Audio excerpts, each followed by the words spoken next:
여러분 안녕하셨습니까? 목회자 연구소의 김진양입니다. 오늘 넘버즈 256호인데요. 오늘 다룰 내용은 생애 주기에 대한 문제입니다. 생애 주기는 라이프 스테이지 이렇게 이야기를 할 수 있는데 인생을 살면서 어떤 삶의 단계에 따라서 주기를 나눠주게 되는 거죠. 저희가 이번에 말씀드린 데이터는 지난 9월 9일에 한국 IFCJ 가정의 힘에서 주최했던 컨퍼런스가 있습니다. 생애주기 리더십 컨퍼런스가 있는데 그 컨퍼런스에서 발표됐던 자료들 가운데 일부를 발췌해서 여러분들에게 오늘 소개해드리도록 그렇게 하겠습니다. 먼저 생애주기별로 가장 중요한 게 뭐냐라는 질문을 한번 해봤는데요. 생애주기는 청년기, 장년기, 중년기, 노년기 이렇게 연령에 따라서 4단계로 나눠놨습니다. 단순 연령이 아니라 각각의 그 단계에서는 어떤 것이 가장 중요한 어떤 그 삶의 이슈가 될까라는 걸 이제 감안을 해서 이렇게 나눴는데요.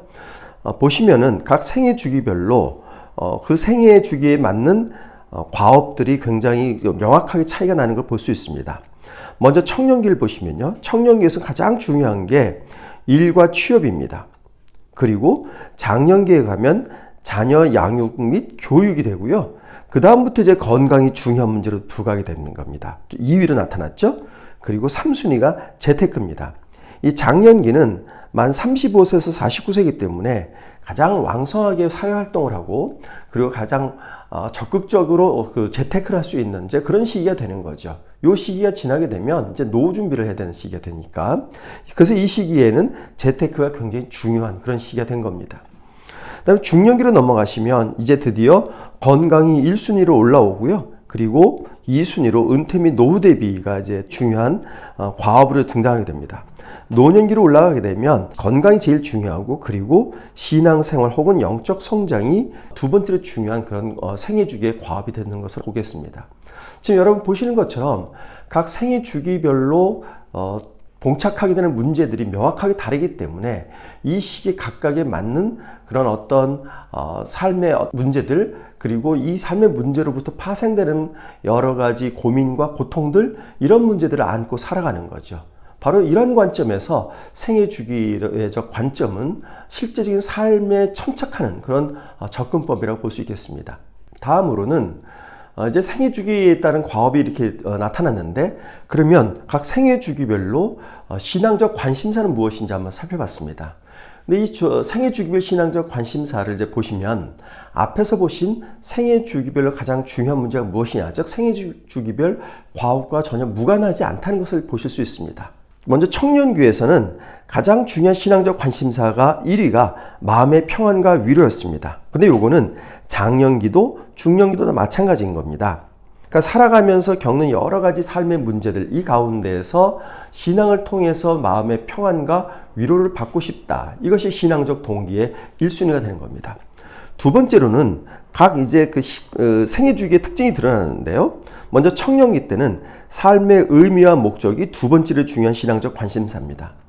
그래서 청년기에서는 청년들에게 우리에게 가진 기독교 신앙이 그들이 무엇을 위해 살 것인지, 어떻게 살 것인지, 이런 삶의 의미와 목적 그리고 방향에 대해서 제시해주는 이런 신앙적인 교육이 교회 내에서 필요하다는 것을 이 데이터를 통해서 알 수 있습니다.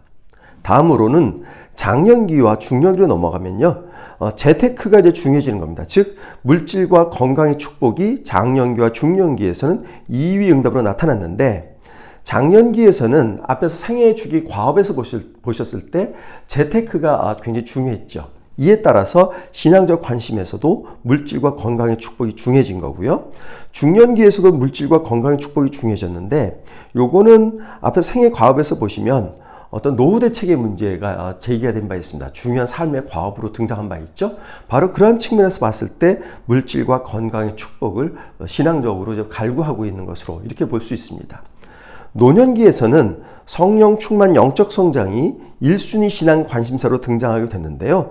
이것도 앞에서 보셨을 때 생애 주기별 과업에서 노년기에서는 신앙생활 영적 성장이 2순위로 중요한 과업으로 등장했던 것과 밀접한 관련이 있는 겁니다. 이렇게 보면 각 생애 주기별 과업에 따라서 그 과업이 다르고 그에 따라서 신앙적 관심사도 다르기 때문에 실제 목회 현장에서는 그 생애 주기별로 그 성도들이 어떤 생각을 하고 있는지, 그분들이 어떤 고민을 하고 있는지 이 부분들을 깊이 들어가셔서 이해하시고 그리고 그에 대한 신앙적인 솔루션을 줄 수 있는 이런 목회가 성도들에게 필요한 그런 교육이라고 보겠습니다. 이제는 신앙적 측면에서 신앙생활을 할 때 가장 영향을 많이 주는 것이 생애 주기별로 어떻게 달라지는지 한번 보시겠습니다. 청년기, 장년기를 보면요, 긍정적 영향을 준 것으로는 부모가 1위를 꼽힙니다. 그러니까 청년기, 장년기 때는 부모가 신앙적인 영향을 어떻게 줬느냐라고 하는 게 중요한데요. 결혼하기 전까지 이제 부모의 영향을 많이 받다가 장년기까지 가면 그 부모의 영향이 계속 이어져 오는 거죠. 그것이 이제 청년기, 장년기의 특징이고요. 중년기, 노년기로 넘어가면 목회자 영향력이 제일 중요해집니다. 특히 중년기보다 노년기에서 목회자 영향력이 중요하다가 비율이 33%로 제일 높은 거죠. 그래서 전 생에 걸쳐서 전 모든 성도들에게 목회자의 관심이 중요합니다만 특별히 노년기엔 더욱더 중요하다는 겁니다. 그래서 목사님들께서 교회에서 노년기에 있는 성도들에게 따뜻한 말 한마디, 밝은 인사 이런 거 하나하나가 노년기 성도들에게 굉장히 중요하고 긍정적인 신앙적 영향을 미칠 수 있다는 것을 이 데이터를 통해서 알 수 있습니다. 뿐만 아니라 노년기에서 보시면요, 긍정적 영향을 준 것 두 번째가 배우자였습니다. 이 얘기는 뭘 의미하냐면 노년기에 가면 이제 자녀들도 독립을 하게 되는 거죠. 이렇게 되면 부부만 남게 되는데 이때 부부 관계를 좋게 했을 때 이것이 신앙에도 긍정적 영향을 미칠 수 있다는 겁니다. 그런 점에서 보면 노년기에 긍정적인 화목한 사랑스러운 부부관계를 어떻게 유지할 것인지 이런 부분에 대한 교회에서의 안내와 교육들도 필요하다는 생각이 듭니다. 이제는 생애 주기별로 구체적인 신앙 교육을 어떤 걸 원하는지 한번 살펴보겠습니다. 먼저 청년기입니다. 청년기에서 보시면 가장 받고 싶은 교육 1위가 성경적 결혼과 가정입니다. 당연히 이때는 생애 주기별 과업이 뭐냐면 결혼과 연애, 가정을 이루는 거죠. 그런 관심이 있기 때문에 1위가 성경적 결혼과 가정입니다. 장년기로 넘어가면 결혼과 가정은 이제 좀 후순위로 밀려나게 되는 거죠. 왜냐하면 이때 나이는 대부분 이제 결혼하면서 자녀를 둘 나이이기 때문에 1순위 관심 교육이 뭐냐면 성경적 자녀 양육인 겁니다. 또 하나는 청년기와 장년기에서는 2순위 교육이 성경적 일과 재정적 관리인 겁니다. 돈을 벌면서 그리고 돈을 관리할 때 어떻게 하는 것이 기독교인으로서 합당한 것이냐 하는 이 부분에 대한 관심도가 높은 거죠. 근데 요게 이제 중년기, 노년기로 가면 청년기, 장년기와 뚜렷한 구별된 특징을 보입니다. 중년기, 노년기로 넘어가면 1순위와 2순위 모두 노년의 영성과 삶의 의미 그리고 그리스도인의 노후 돌봄과 죽음 준비가 중년기와 노년기에서 모두 다 받고 싶은 그런 신앙교육인 겁니다. 근데 그 비율을 보시면 노년기가 될수록 그 중년기보다는 원하는 비율이 훨씬 더 높아지는 걸 볼 수 있는 거죠. 그러니까 노년의 영성과 삶 그리고 노후 돌봄과 죽음의 문제는 나이가 많아질수록 더욱더 이런 교육을 받고 싶다는 생각을 하고 있는 겁니다. 그렇다면 교회에서 이런 노년들을 위한 이런 과목을 이런 교육 강좌를 개설하는 것도 성도들의 욕구에 부합하는 방법이라고 하겠습니다. 이제 좀 더 노년기에 포커싱을 두고 말씀드리도록 하겠습니다. 먼저 노년기에서 교인들이 자기 스스로 어떻게 평가하는지를 한번 살펴봤습니다. 먼저 노년기에는 여전히 나를 필요로 하는 사람들과 내가 할 일이 많다고 느낀다에 대해서 76%가 응답을 하고 있는 겁니다. 노년기는 만 65세 이상인데요.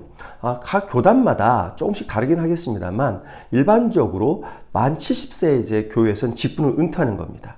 그리고 만 65세가 되면 사회에서도 대부분 다 은퇴를 하게 되는 거죠.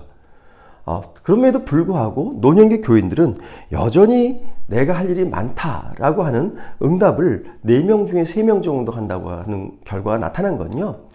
아직 나이가 들었지만 이분들의 삶의 의욕 그리고 사회적인 어떤 성취하고 싶은 욕구 이런 것들이 굉장히 크다는 것을 의미합니다.